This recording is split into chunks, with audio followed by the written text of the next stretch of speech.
Is God willing to prevent evil but not able? Then is he impotent? Is he able but not willing? Then is he malevolent? Is he both able and willing? Whence then this evil? And many of my colleagues at Oxford will say to me quietly, please don't talk to me about a personal God. How can there be a God when this world is in such a mess? How can there be a God when my world is in such a mess? If you are personally suffering or struggling with the idea of a good and loving God in the face of evil and suffering, then I urge you to watch this video to the end, because John Lennox tackles this question from two different angles that I think are both extremely important. With that being said, let's dive in. And I couldn't help thinking of Richard Dawkins when he talks about the ultimate nature of reality in this direction. And when he says this universe is just as you would expect it to be. In a universe of blind physical forces and genetic replication, some people are going to get hurt, other people are going to get lucky, and you won't find any rhyme or reason in it or any justice. The universe we observe, writes Dawkins, has precisely the properties we should expect if there is at the bottom no design, no purpose, no evil and no good. Nothing but blind, pitiless indifference. DNA neither knows nor cares. DNA just is. And we dance to its music. I've mentioned that to Richard Dawkins publicly several times. He's never retracted it. And ladies and gentlemen, we need to face this analysis because it is increasingly prevalent in the academy. Listen carefully to what it says. There is no good, there is no evil. But half a minute. Do I hear Richard Dawkins complaining that God is evil? I do. But if there's no good and no evil, that is a meaningless statement. Now, this is enormously important. I know it's theoretical, but it is important. The logical consequence of Dawkins' attitude is to abolish the categories of good and evil. But if you do that, ladies and gentlemen, it's idle to talk about God being evil or the world being evil, because there isn't any good or evil.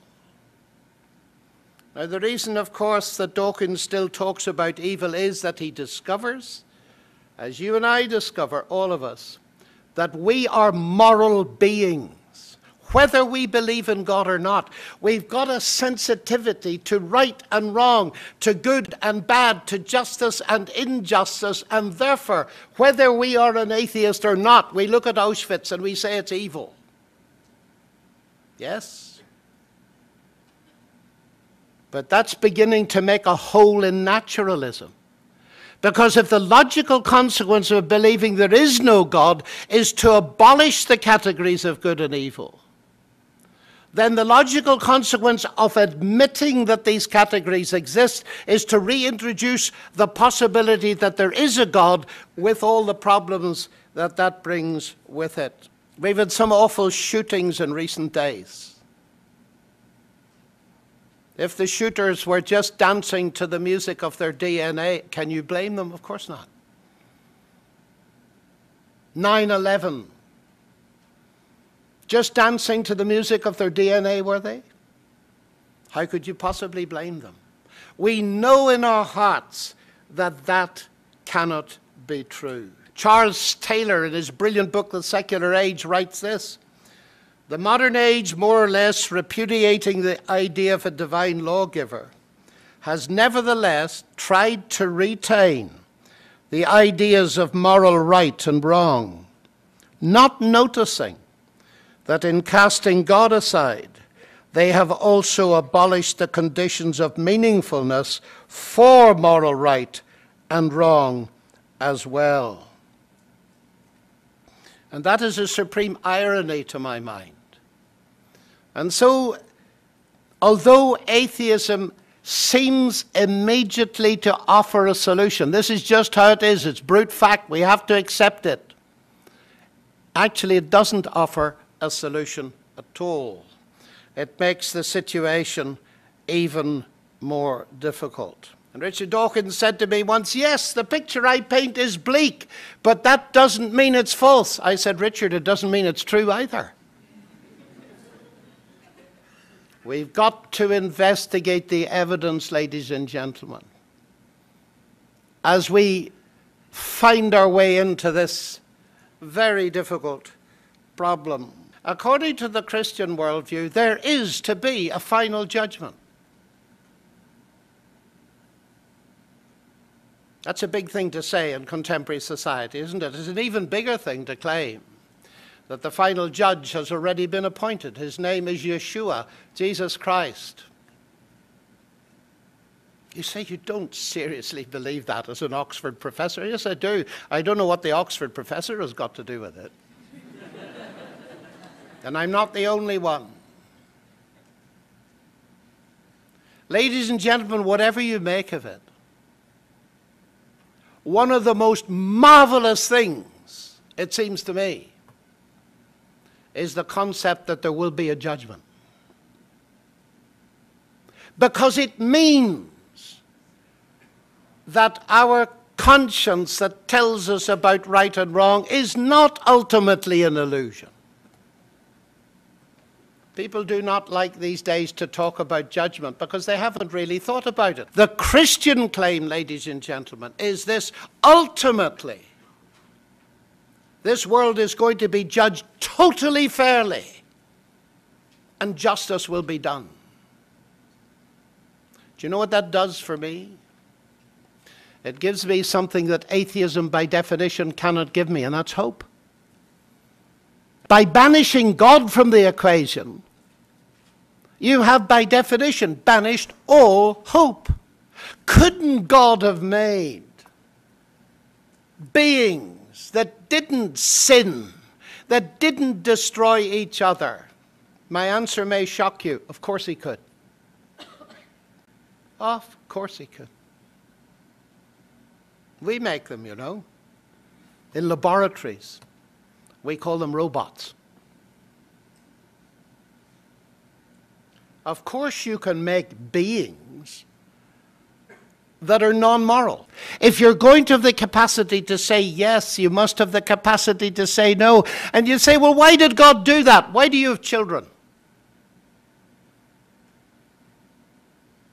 Never forget holding my first child in my arms and realizing that I have brought this little girl into the world.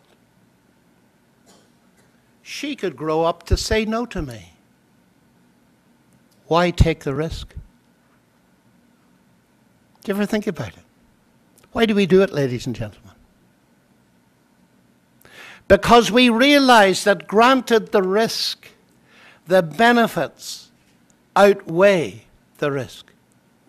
To live in a world where love is possible. We all crave for a world in which love is actualized.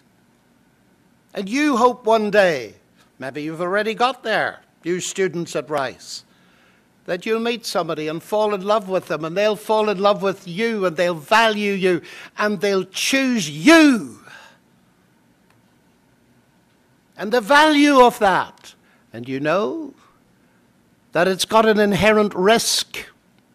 God took a risk to make a universe with people in it, made in his image, capable of choosing, capable of saying yes to God, and equally capable of saying no.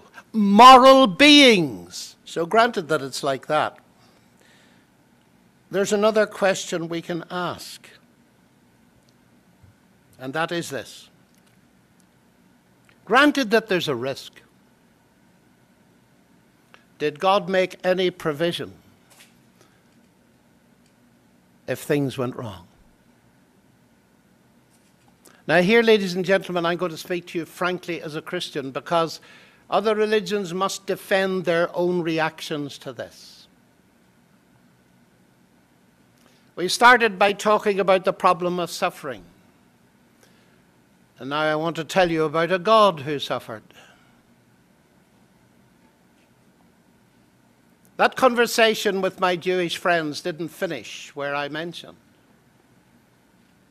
I said to them, you know, I want to say something to you that's going to be very difficult. They said, that's okay. I said, you've gathered by now that I believe that Yeshua is HaMashiach, Jesus is the Messiah. Yes, they said. I said, I believe something even more that's going to be, well, very difficult for you. He said, go on, tell me, what is it you believe?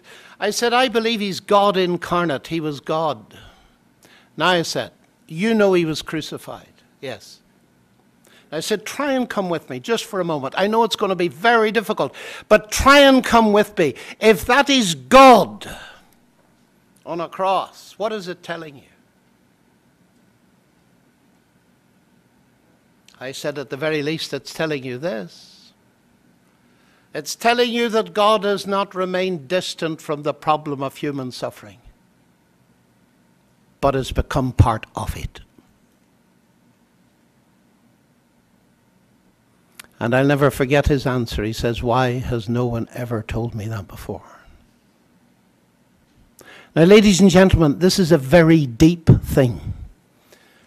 I've made a dozen massive claims that go against the grain of the naturalism and the academy of the 21st century.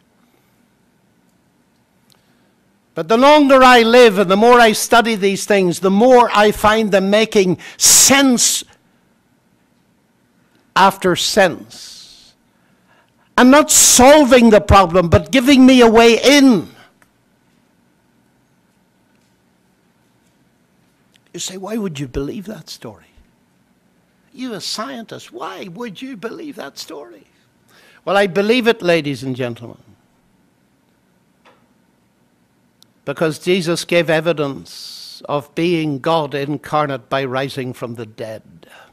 And I say that, I believe that as a scientist there is evidence for it. In my most recent book, Gunning for God, I spend a couple of chapters going through this, through the eyes of the skeptic David Hume, in order to try and get across the idea that there is evidence that Jesus rose from the dead, therefore death is not the end. And that opens up a whole world of possibilities that atheism knows nothing about.